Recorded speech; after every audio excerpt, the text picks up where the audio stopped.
Sometimes, the most monumental events in history begin without fanfare, long before the world even wakes. Such was the case on the 1st of September, 1939. As dawn broke over a sleeping city on the Baltic Sea, the bloodiest conflict in human history quietly began. In just a matter of hours, a massive force of 1.5 million men, 1,300 planes, and 2,750 tanks crossed the Polish border at lightning speed. This was the exact moment Adolf Hitler had been waiting for his entire life.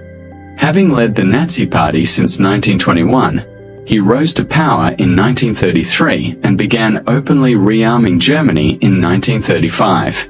Since then, his sole focus had been relentless preparation. Hitler didn't just prepare for a conflict, he actively wanted war. The invasion followed months of intense diplomatic tension over the Polish corridor, a strip of land that originally belonged to Germany but was handed over to Poland after the First World War to grant them access to the sea.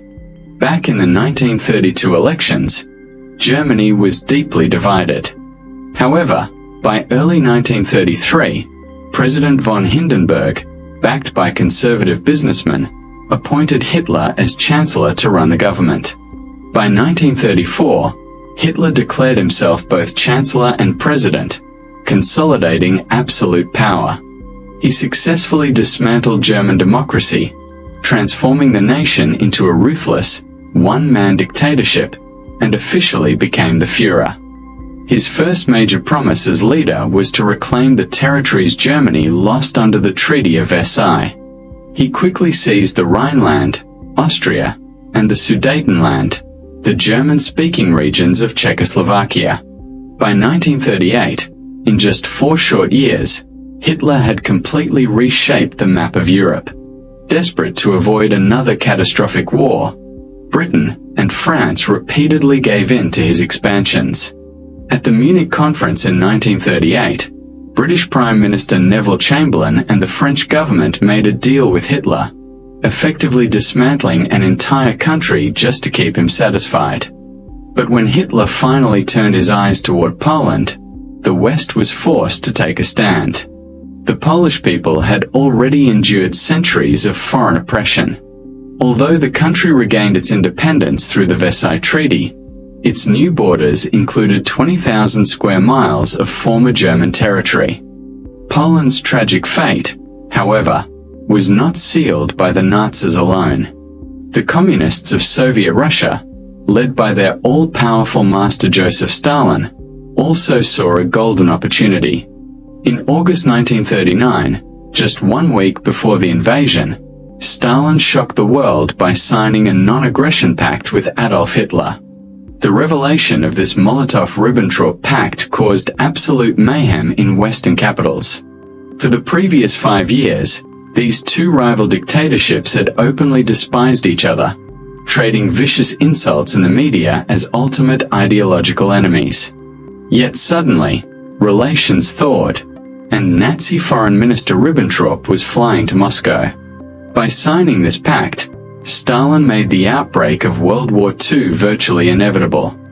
While the public agreement promised a decade of peace between the two regimes, a secret protocol carved up Eastern Europe between them, and Poland was their first target. Neither the Germans nor the Soviets wanted Poland to exist. Both viewed it as an insult. Historically a province of the Russian Empire, the Soviets wanted that land back to serve as a buffer zone against a rising Germany. This calculated division actually favored the Soviets, who secured more territory than the Germans. Ultimately, it was the Soviet invasion of eastern Poland on the 17th of September that sealed the country's fate.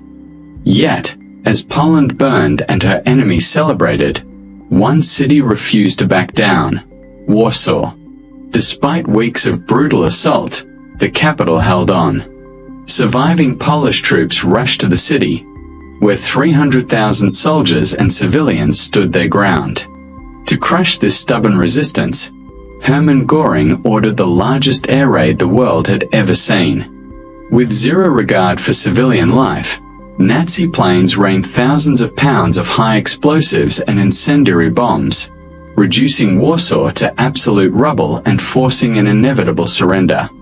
In London, Winston Churchill soberly warned his nation that this was merely the beginning. He noted that while Poland had been overrun by two great powers that held her in bondage for 150 years, they could never quench the spirit of the Polish nation.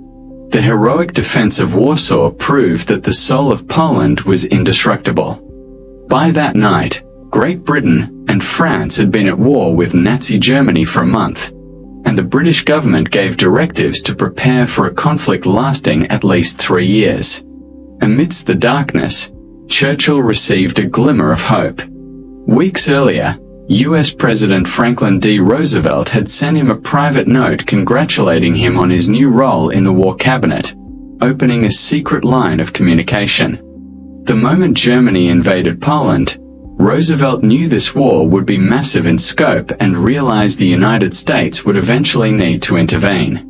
Recognizing Churchill's reputation as a true fighter, Roosevelt deliberately bypassed Prime Minister Chamberlain to connect with him. This sparked a deep, historical relationship between the two leaders, bound by a shared understanding of just how dangerous the situation was. They were two men united by a singular, profound belief that Adolf Hitler was the most dangerous man on the planet. Following the surrender, Hitler traveled to Warsaw to survey the ruins. Pointing at the total, horrific destruction, he turned to his officers and remarked, "This is the real meaning of war.